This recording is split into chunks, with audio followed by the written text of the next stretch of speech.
Hey everyone, Vakas here from Digital Feeds, and in this video I'm gonna review the HW-A450 soundbar by Samsung. This is one of the three A series models being offered by the company and the successor to last year's HW T450. I should mention that this is an entry-level soundbar and the other two variants are called A550 and A650, both of which have a higher price tag but come with more features and perform better in terms of audio. At less than $200 though, the A450 offers excellent value for the audio quality it gives. It's a good option if you want to upgrade from the built-in TV speakers. It's a 2.1 audio unit, which means a separate subwoofer also comes with the bar. But before we deep dive into its features, let's first unbox it and see what's included in the package.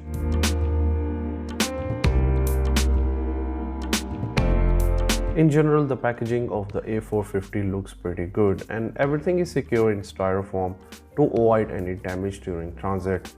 The box is a bit tricky to open and requires taking out the soundbar from the bottom, while the subwoofer can be removed by lifting it upwards with some slight pressure. Samsung has included all the required accessories inside the box, including a pair of power cables, a toslink cable, and some documentation and the mounting kit that enables hanging the bar on the wall. You will also find a remote control with a pair of AA batteries. Despite its plastic construction, the soundbar supports an elegant finish. The all-black design looks pretty gorgeous, but almost two-thirds of the bar is covered in a thin, shiny fabric. This design choice might cause a few problems for some users. For instance, dust can easily get trapped inside the fabric and may become tough to clean. And I wish Samsung had rather used a more durable material like a metallic grill, for instance, to protect these speakers. The fabric also feels loose at some points, especially near the actual speaker, as you can see. The bottom side of the bar has two rubber feet that provide enough friction to keep the bar from moving, and if you want to hang it on the wall, there are two mounting holes for the brackets which, when attached, are secured in these small plastic screw holders. The top side of the bar carries Samsung's logo, which adds a nice touch, and to the middle there are few navigation buttons to power up the unit, adjust volume and switch inputs. The back side of this bar is quite straightforward and carries all the physical inputs to get it up and running, such as optical out, power connector and a USB-A port. Attaching an external storage via USB-A lets you quickly shuffle songs for, let's say, during parties or events. The soundbar supports a number of audio formats including MP3, FLAC, WAV and WMA. But if you don't want to fiddle with any wires, the A450 also offers Bluetooth connectivity for an even easier streaming. During testing, I tried pairing the soundbar with my smartphone and it worked without any issues. All you have to do is put the bar in pairing mode and then connect from your Bluetooth device. The A450 doesn't come with satellite speakers, but Samsung does offer a wireless rear speaker kit separately, which essentially converts the unit into a 4.1 system. In terms of size, the soundbar stretches up to 34 inches in length and 2.1 inch in height, and since it has such low profile, it won't obstruct your view when placed on a TV bench. Underneath the shiny cloth is a minuscule display that shows information regarding available sound modes, volume level and so on based on your interaction, and automatically hides after a few seconds. As I mentioned earlier, the A450 comes with a separate subwoofer. It's made out of wood and probably has the same size as a regular desktop case. Its front is also covered in the same shiny fabric found on the soundbar. On the back side, you will find a power connector and a wireless button. Yes, the subwoofer wirelessly communicates with the bar, allowing you to put it anywhere in your room as long as there is a power source. However, Samsung does suggest not to put it too far away from the bar in order to avoid any interference. The A450 also comes with a remote control which uses the included AA batteries and has an IR sensor at the front.